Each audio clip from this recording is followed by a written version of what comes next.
Says, my goodness, that looks like a good time tonight, huh? All those people that came out. And I know some people were there just to have a good time. But Liz, others were there with a mission. That's right. Anyone who was down there tonight waiting to get in may have been asked to sign a petition.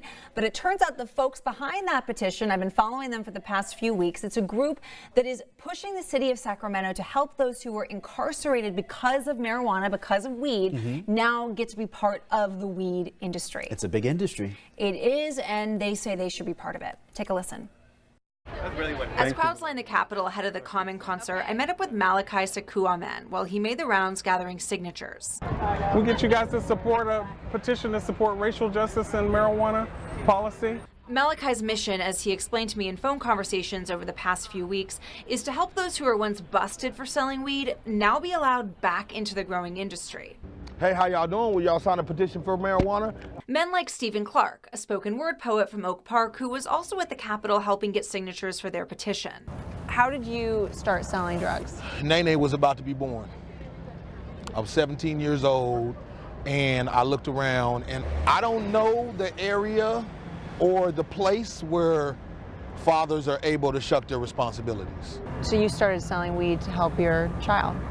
I started selling weed to make sure that when my child got here, I wouldn't have to constantly tell her no. In 1991, Stephen was arrested with possession of less than 1 ounce of weed. How much time did you spend? 4 months.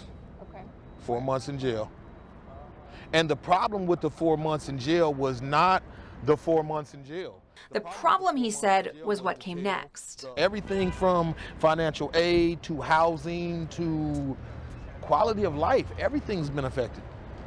Absolutely everything, every day. I drive for Uber. The reason why I drive for Uber is because Lyft said no. And we're not talking about, I have no violent crimes. Right. I have marijuana possession and marijuana sales charges. That's why Stephen's now part of the group Brother to Brother, working to push the city of Sacramento to help give men like him a spot at the table. Now that it's been repealed, do we go back and say anything about all of these felonies or all of these life changes that have been made because of?